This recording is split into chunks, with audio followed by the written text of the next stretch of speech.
Hello YouTube, how's everyone doing? It's Professional here. So today I want to make a video talking about the evolution of Red Dead Online. Red Dead Online is over a year and 1 month old now. It came out November 30th, 2018, first on the PS4 and the Xbox One, and I want to talk about how Red Dead Online has progressed over that time.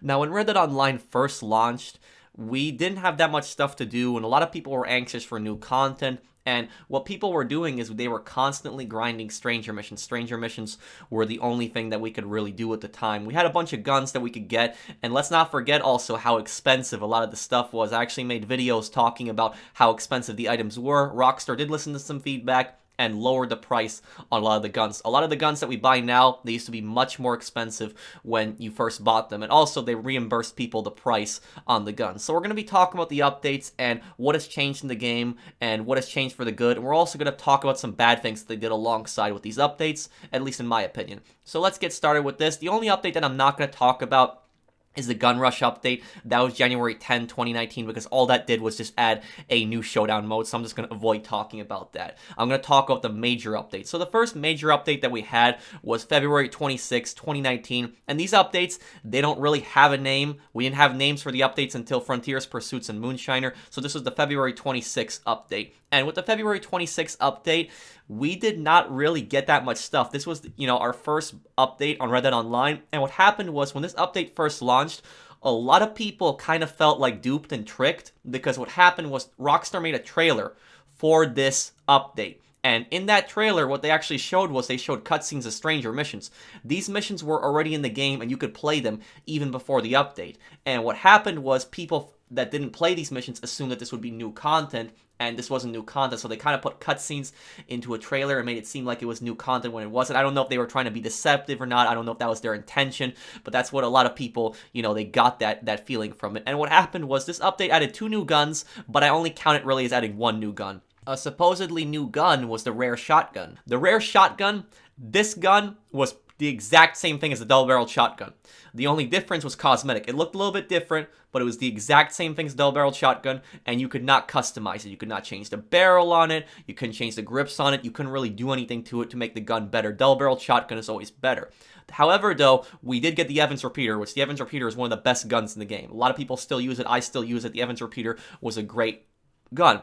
We also had new free roam events and showdown modes, and we had clothing, but the thing is, though, is that in this February update, what happened was the clothing that we got, well, I do welcome it. What happened was a lot of people felt like Rockstar were really trying to push gold bars because they were charging ridiculous price for emotes. As you guys can see right here, when I made a video back talking about this in February, and I talked about these emotes and how ridiculously overpriced they were of gold bars.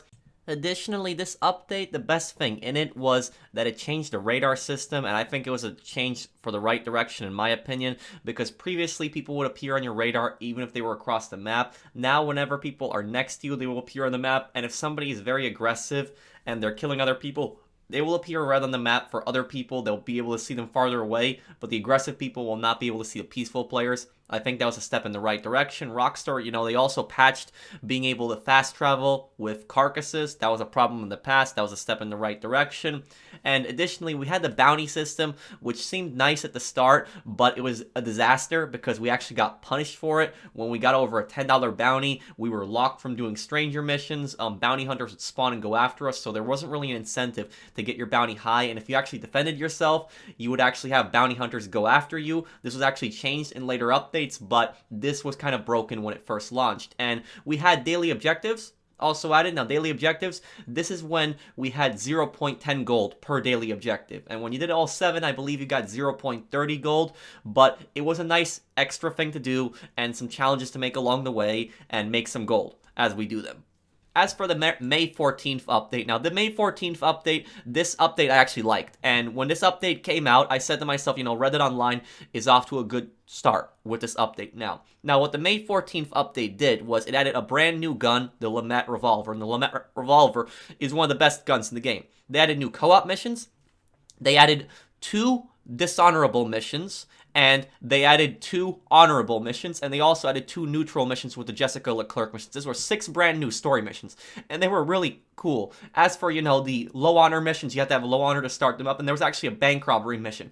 A little disappointing, though, that it was just in one mission where we rob a bank, because people have been asking to be able to rob banks for a long time, and you can just do it in one mission here. But still, I welcome the missions. The missions I didn't really have a problem with. I actually like most of the missions, and I really hope that in the future they continue with the Jessica Leclerc missions, because the Leclerc missions, I hope that they finish off that story, because it kind of ended like on a cliffhanger with the last Leclerc mission. I want to know who betrayed her husband, who killed her husband, so I hope that they finish off those missions. The other things in the update was it added free roam missions, and this was new. This is something that we've had in the single player, but they kind of brought it into online. It's not as detailed as the single player, but we had these random free mode events where a stranger would need help, and what happened was we would go up to that stranger, talk to them, they would need a ride to a town, or they could actually betray you, try to rob you, they might have a gang ambush you. There's other ones where we actually had to defend the campsite. We go to that specific area, we defend the campsite. This added life to the world, and I thought the free mode events were good, because as you're riding around between towns, the wildlife, the open world is just really big, and the wilderness is really big, and there needs to be some things to do in between riding to towns. And this was actually a good filler right there, and Rockstar added more free mode events in the future. We also had new clothing, but not really going to talk about much about the clothes. But what I did really like in this update is I like poker. And I really, really like the poker. It's a lot of fun playing against other players. It kind of sucks that you can't play against your friends in a $25 poker game. You can only, put in $5 to play against your friends. You can't host a private match. You can't even go into a PlayStation party, and I'm sure it probably wouldn't let you in an Xbox Live party either if you went into a public match. So that's a little disappointing that you can't play with your friends on that. And people were saying that people might cheat on that, but it's for $25, and I would love to be able to play against my friends in like bigger high stakes poker games. But the poker games were a lot of fun. I had a lot of fun with the poker, and I still play poker, to this day on this game. I do it every Red Dead stream I do. At the end of the stream, I always go in, and I play a poker match, and I have a lot of fun. I just really wish that they would add, blackjack, even if that's against an AI dealer. They should still add blackjack, and they should add, Liar's Dice. Liar's Dice is my favorite gambling game in the first game, so they should really consider adding Liar's Dice. Additionally, we had the daily objectives completely revamped, and we now had streaks with them, and each daily challenge that we did, we got 0.20 gold for, and we actually increased it each week. So first week 0.20 gold per daily challenge, second week 0.30 gold, third week 0.40, fourth week 0.50, on the 20th day we would also get a free treasure map, and this actually increased with Frontier's Pursuits, in which this actually expanded to roles, so roles started getting their own daily challenges as well. But the May update was definitely a step in the right direction. Now, with the next update we had was Frontier's Pursuits. Now, this is the first update that we actually have a name for, was Frontier's Pursuits. This was the biggest update that we've ever had on Red Dead Online. And Red Dead Online, they were saying that we were going to get an update in the summer. This came out September 10, 2019. So this came out at the end of the summer. Still came out in the summer, but came out pretty much at the end of it. And what this update did was it added something new called roles. It added 3 brand new roles. It added the Bounty Hunter, the Collector, and the Trader. So let's start off with the Bounty Hunter. The Bounty Hunter, you go down to Rhodes, you get a Bounty Hunter license, you watch this first cutscene. And what the Bounty Hunter did was, the Bounty Hunter created new kind of like stranger missions, but they worked a little differently, where each town and most railway stations would have these posters. You would go up to them and you would start up a bounty. And the bounties came in different types. They came in Tier 1, Tier 2, and Tier 3. And Tier 3, obviously the hardest one, better paying one. The bounties with more people in them would also pay more. So there were some pretty challenging bounties, especially 6-person bounties. And they were a lot of fun. Trying to go to each location, trying to capture the bounties alive, also working with your friends. You had a brand new bounty wagon that you could put people in the back of. That was a lot of fun. Bounty Hunter was great.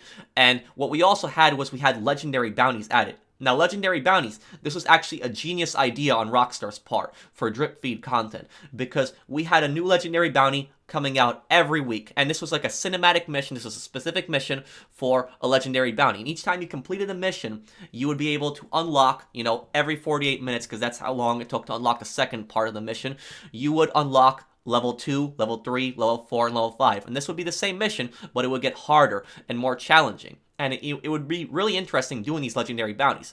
We also had the trader, and the trader was with Crips, where we actually started up our own business. And this was the first business added to Red Dead Online. This was the camp business. And how this worked was we brought him pelts, we brought him furs, other animal parts like, antlers, claws, things like that. And what Crips would do is he would convert that into producing stuff for the business, goods that we would be able to sell. We also had to get supplies, which we could do resupply missions or buy supplies, similar to the MC businesses if you ever played GTA, but it also did require some work going around and hunting. And this was a lot of fun, but ever since the animal spawns have been glitched out, a lot of people have been very frustrated with this business. So hopefully Rockstar, they fixed the animal spawns. Another thing that I want to comment about with Red Dead Online here is a lot of people were hating on Red Dead Online, and they were saying that the game had a lack of content. But this update, Frontier's Pursuits, was a major update, and you could argue this was even bigger than a GTA update.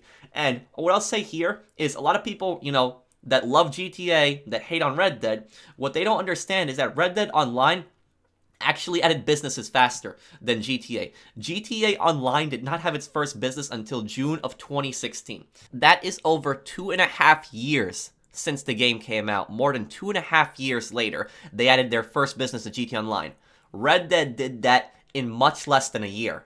So Red Dead Online has been progressing more than GTA Online. It has. And it has delivered more content in its first year than GTA Online has. And as for the final role, we have the Collector. Now the Collector, it depends on what you make of it. I personally love the Collector. I think that it was a great role. Some people don't like it. Some people like it, like myself. Now, the reason that some people didn't like the Collector is because they felt like they were going around just looking for stuff endlessly. But on me, the other hand, my opinion, I like it because it adds more things to do in the world, and there's much more collectibles. There's a lot of things to find in the world, all over the place, different chests, different things that you can dig up. The Collector, I think, was a great role, and if you actually add everything up together, you can actually make massive profits from the Collector. You can make a lot of money selling full collections, and there's actually maps out there that actually show you all the locations on each day changing, so I think the Collector was also a great idea. Now, the final update that we have here is the Moonshiner update, and this came out on December 13, 2019. And the Moonshiner update, it added a brand new role, the Moonshiner role. But what the Moonshiner update also did was it added something completely new to Red Dead Online, our first property. We could now own our very first property, which was the Moonshine Shack. I don't really count the camp as a property, so we're able to buy a Moonshine Shack. We buy that from Maggie, and this one was a little bit more expensive. This one was 25 gold versus 15 gold for the previous roles in the Frontier's Pursuits. However, though, when you spend that 25 gold, you can just pay $250 at that point, and then just change any location that you want to, so you don't gotta pay 25 gold each time. But the Moonshiner update, it added a bunch of things. First of all, it added a bar that we could have underground here, and we could actually have a band, and we could actually even play music with that band. It was actually a lot of fun. You could mess around with your friends, you could kind of have drunken altercations here. There's a lot of new animations that were created for this DLC. But as for the business, we had different things to customize. It had a few decor, not a lot of it, but there was some there. Had a few paintings we could choose from also. As we level up the Moonshine business, we have Marcel, who's the cook, and we get better stills, which can produce stronger moonshine. It'll take a little bit longer to produce, but it'll get you more money. We have to gather ingredients for that moonshine production, like for instance, different herbs to create those bottles. Then after a sale is ready, we would go and sell the moonshine in unique sell missions, and these were kind of similar to the trader sales, but on the other hand, we had to be careful because the moonshine could actually break pretty easily. The routes weren't that far, they were mostly close. We also had a new antagonist faction, Revenue Men, and we would go through these checkpoints. Sometimes they would let us through, sometimes they would search and let us through, but other times they would attack us.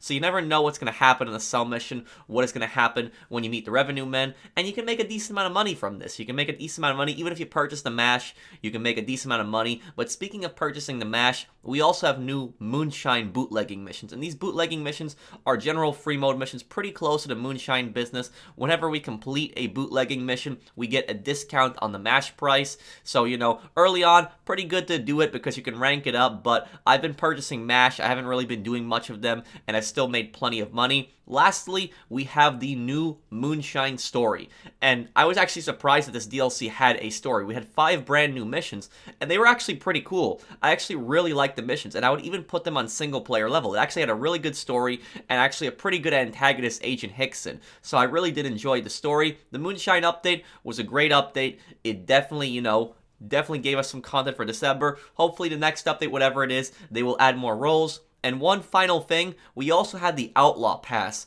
And this Outlaw Pass we also had in September. And basically, you pay 40 gold for the Outlaw Pass, and you unlock a lot of things along the way. You get all the club rewards instantly. You unlock, cash. You unlock all your gold back. You unlock cosmetic items. You get, 25% more, 15% more XP when it comes to leveling up the roles. Then I believe it goes up to 25% as you level it up. But the Outlaw Pass was definitely worth it, and I didn't spend any actual money on the gold bars. We had that with Frontiers Pursuits, and we had that with the Moonshiner update. And this was a great idea on Rockstar's part because it allowed them to make some money. People that wanted to buy the Outlaw Pass, actually spending money on gold bars, they could, but people that could grind in the game could also get it and get all your money back from it. So it was a great idea there. Great idea to get the gold bars back. Good investment there, but I had a lot of fun with these updates, and I think that Red Dead Online has a bright future ahead of it. They're going to add more roles in the future. They got more content planned. I can't wait to see what they do in 2020. I think this game has a lot of potential. I really do enjoy it, and if you haven't played Red Dead Online in some time, you stop playing it, I suggest you give the game a try. There's been a lot of updates over the past few months, and I can't wait to see what they add in the future. But let me know what you guys think of it. If you guys enjoyed it, drop a like, and if you're new to my channel, enjoy my content, subscribe, and I'll see you guys on the next one. Take care, everyone.